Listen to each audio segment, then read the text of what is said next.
me ask you something. How many times have you had the answer in a meeting, the best idea in the room, the most strategic perspective at the table, and you stayed quiet? Or maybe you spoke up and watched someone else get the credit. Or worse, you said exactly what needed to be said and someone labeled you aggressive for it. If any of that made your jaw clench a little, you are in the right place. Welcome back to Rise and Thrive.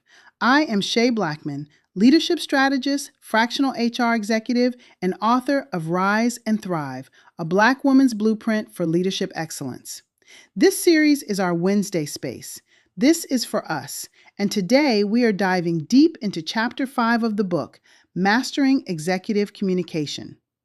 Zora Neale Hurston once wrote, "There is no agony like bearing an untold story inside you." And I want us to sit with that for a moment, because for so many Black women in corporate spaces, the agony is not that we have nothing to say. The agony is that we have been conditioned to second guess whether our voice is welcome, whether our perspective is valued, and whether saying what we actually think will cost us more than it gains. We are going to dismantle that today, not with motivational slogans, with strategy, with frameworks you can use in your next meeting, your next presentation, your next difficult conversation. Because your voice is not optional, it is organizational currency, and it is time we start spending it with intention. Let us get into it. Before we talk about strategy, let us talk about reality. Because in 2026, the communication landscape for Black women leaders is complex, and honestly, it is getting more complex by the day. Here is what we are navigating. The latest workplace research tells us that career advancement is still strongly influenced by visibility and availability.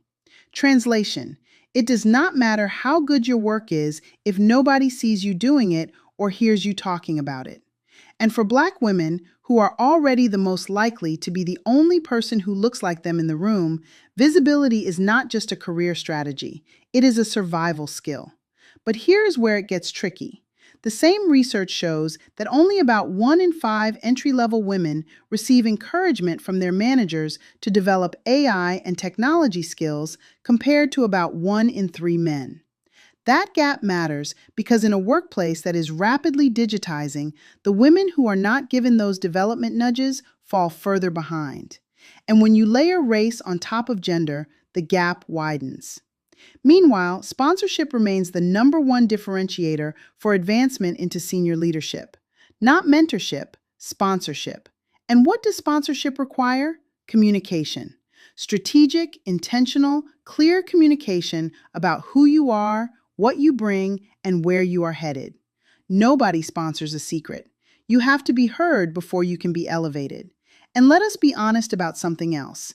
In a corporate climate where DEI commitments have softened and companies are quietly restructuring away from inclusive practices, Black women need to be more strategically articulate than ever. Not because it is fair, because it is necessary. The rules of the game are shifting, and the women who will thrive are the ones who know how to communicate with precision and power, regardless of what the organizational climate looks like. That is exactly what Chapter 5 of Rise and Thrive is built for. In the book, I lay out what I call the authority framework for Black women leaders. And I want to unpack this with you because this is the foundation. Every time you open your mouth in a professional setting, you are either building authority or you are giving it away. There is no neutral. The framework has 4 pillars. Let us walk through each one. Pillar 1, the power of preparation. Excellence in preparation neutralizes many biases. Read that again. Excellence in preparation neutralizes many biases. When you walk into a room having done your research, having anticipated the questions, having the data ready, it becomes very difficult for anyone to dismiss you. Preparation is your armor. It does not guarantee they will not try it, but it guarantees you will be ready when they do. In my more than 20 years across manufacturing, automotive, healthcare, nonprofit, and professional services industries, I have watched brilliant women undermine their own authority by winging it. Not because they were not smart enough, because they thought their intelligence alone would carry them. And in a space that is already looking for reasons to doubt you, showing up underprepared is handing them one. So here is what preparation looks like at the executive level. You research the room before you walk in. Who is going to be there? What are their priorities? What objections might they raise? You prepare data-driven support for your positions, not just opinions. You practice your key messages until they feel natural, not rehearsed. And you anticipate the follow-up questions so you are never caught flat-footed. Think about this. There was a company in the automotive industry where a director was consistently overlooked during strategic planning meetings. Her ideas were solid. Her analysis was strong, but she would present recommendations without supporting data, relying on her expertise alone. When she shifted to leading with evidence first and opinion second, the same room that used to talk over her started deferring to her. Nothing changed about her intelligence. What changed was how she packaged it. Pillar 2, strategic positioning. How you position yourself affects how you are heard. This is not about performing. This is about being intentional with your physical and professional presence. Claim physical space confidently. Sit at the table, not the periphery. I cannot tell you how many times I have watched a woman walk into a boardroom and sit in the chairs along the wall instead of at the table. That chair along the wall is not just a seat. It is a signal. It says, I am observing, not participating. Use authoritative body language, upright posture, steady eye contact, hands visible, not fidgeting. Arrive early to important meetings to establish your presence before the dynamic is set. When you are already seated and settled when the decision makers walk in, the energy shifts. You are not entering their space. They are entering yours. Pillar 3, vocal authority. Your voice is an instrument of influence, and most women have never been taught to play it strategically. Speak at a measured pace that commands attention. When you rush your words, you signal anxiety. When you slow down, you signal confidence. Use strategic pauses for emphasis. A pause after a key point is more powerful than repeating it 3 times. It gives the room a moment to absorb what you just said. Modulate your volume for impact without triggering the aggressive label. And this is where I need to keep it real. Research confirms that Black women face tone policing and are labeled aggressive for the same communication behaviors praised in others. That is not a you problem. That is a systemic bias problem. But strategically, we need to be aware of it and operate accordingly. End your statements definitively, not with questioning uptones that turn declarations into requests for permission. I recommend we proceed with this approach, period. Not, I think maybe we should consider this approach. The difference is subtle in words, but massive in impact. Pillar 4, structured delivery. Clear structure enhances comprehension and retention. When your ideas are organized, they land harder and stay longer. Lead with your key point, not context, not backstory, your point. Then support with evidence. Then anticipate and address counterarguments before someone else raises them. Then close with a clear next step or call to action. In the book, I share authority-building phrases that anchor this structure. Phrases like, based on the data, or my experience with similar situations suggests, or the strategic implications are. These phrases are not filler. They are credibility markers. They tell the room you are speaking from a position of evidence and expertise, not emotion. And let me be clear, there is nothing wrong with emotion. But in corporate spaces that are already inclined to characterize Black women's passion as instability, leading with structured language protects your message. It puts the focus where it belongs, on the substance of what you are saying. Now let us talk about the moments that really test us, difficult conversations, because as a leader, they are unavoidable. And for Black women, they carry additional weight because we are navigating not just the content of the conversation, but also others' discomfort with our authority. In Chapter 5, I introduce the GRACE framework for difficult conversations, and I want to walk through each letter because this is a tool you can use tomorrow morning. G stands for ground yourself. Before you walk into a challenging conversation, center yourself emotionally. Clarify your objectives. What do you actually want out of this exchange? Anticipate your emotional triggers. If you know a certain response tends to get under your skin, prepare for it. And prepare your opening statement so you are leading the conversation from the first word. R stands for reframe the dynamic. Position the conversation as collaborative problem solving, not a confrontation. Use we language when appropriate. How can we resolve this is a very different energy than you need to fix this. Establish mutual respect from the outset, even when you are frustrated, especially when you are frustrated. A stands for assert your perspective. State your position clearly and confidently. Use facts to support your viewpoint. And here's the critical part. Avoid over-explaining or apologizing unnecessarily. Black women in corporate spaces have been socialized to soften, qualify, and hedge. I might be wrong, but, or this is just my opinion, but, or sorry, I just want to add. Strip those phrases from your vocabulary. You earned your seat. You do not need to apologize for using it.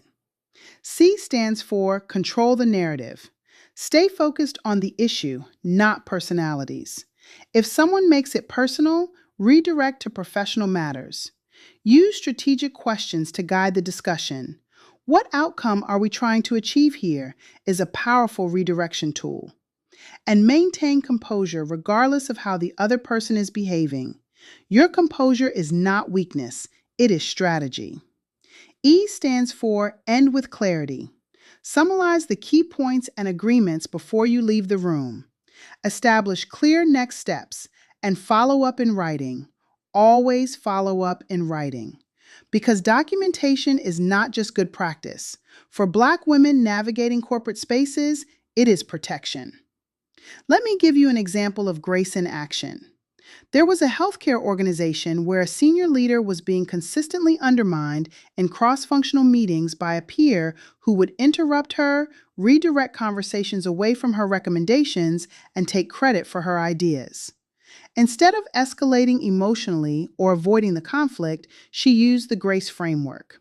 She grounded herself before the next meeting, reframed the dynamic by requesting a one-on-one conversation beforehand, asserted her perspective with documented evidence, controlled the narrative by keeping the discussion focused on outcomes, and ended with a written summary sent to both parties and their shared leader. The undermining stopped, not because the other person suddenly developed respect, because the documentation and professionalism made it risky to continue. That is what strategic communication does. It shifts the calculus. I want to take us back to our opening quote from Zora Neale Hurston. There is no agony like bearing an untold story inside you.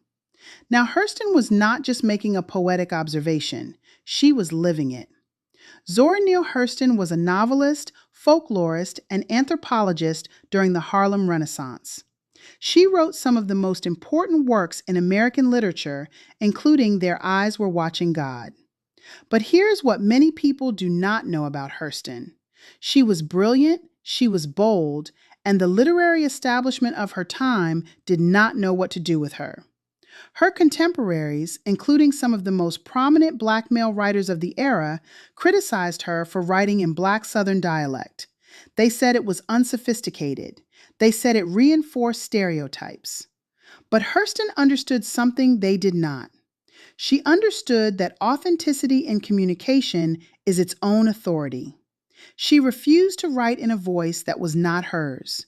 She refused to tell stories that fit someone else's framework of what Black literature should sound like. And because she stayed true to her voice, her work has outlasted virtually all of her critics. Now, why does this matter for you in a corporate setting in 2026? Because Chapter 5 of Rise and Thrive includes what I call the impact storytelling framework, and it is built on Hurston's principle. Stories bypass defensive filters and create emotional connections. When you lead with data, people process it analytically. When you wrap that data in a story, people feel it. and people who feel something are far more likely to act on it. The impact framework stands for intention, message, personal connection, arc development, cultural bridge, and takeaway action. And I want to highlight 3 of these for today. Intention.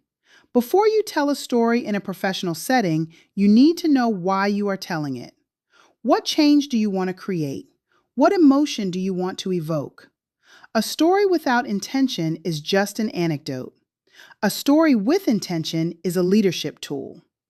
Personal connection. Include authentic elements from your experience. Share relevant experiences. Connect to universal human emotions. Demonstrate appropriate vulnerability. Notice I said appropriate.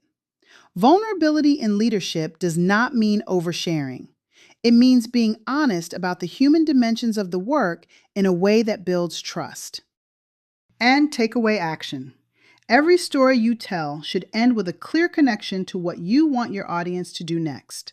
The story is the bridge. The action is the destination. Maya Angelou once said that people will forget what you said and they will forget what you did, but they will never forget how you made them feel. Strategic storytelling creates feeling that drives action. And as Black women in leadership, our stories carry a particular power because they offer perspectives that most rooms have never heard before. That is not a limitation. That is leverage. All right, let us make this practical. I want to give you something you can implement this week.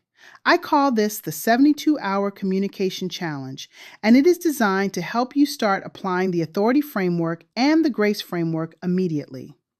Day 1, the communication audit. For one full workday, I want you to track every professional interaction. Not in detail, just note, did I speak up or stay silent? When I spoke, did I lead with my point or bury it in context? Did I use any softening language like just, sorry, or I might be wrong? Did I end my statements definitively or with a questioning tone? At the end of day 1, review your notes. Look for patterns. This is your baseline. Day 2, the authority application. Take one interaction from your workday, a meeting, a presentation, a one-on-one, and intentionally apply the authority framework. Prepare your key point in advance. Position yourself with intention. Use your vocal authority. Structure your delivery. Just one interaction, but do it with full awareness and intention. Day 3, the reflection and story bank. On day 3, I want you to do 2 things. First, reflect on your day 2 experience. What felt different? What was challenging? What impact did you notice? Second, start your story bank. Write down 3 professional stories you can use strategically. One that demonstrates a problem you solved, one that illustrates your leadership values, one that shows a transformation you created or contributed to. These are the stories you will draw from when you need to persuade, influence, or inspire. Here is the beautiful part about this challenge. It takes no special tools, no budget, no approval from anyone. Just your awareness and your willingness to communicate with more intention.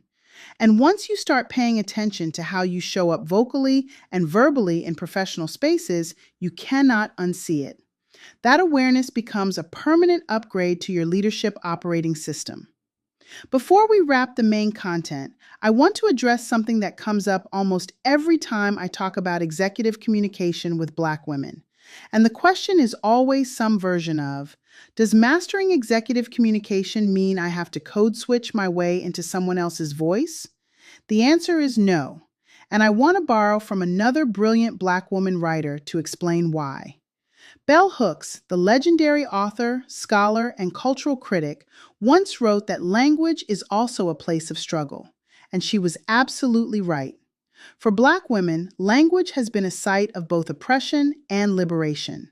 We have been told to talk right and sound professional in ways that are really coded language for sound white.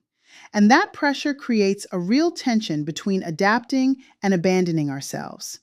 In Chapter 5 of Rise and Thrive, I address this directly with what I call the authenticity adaptability matrix.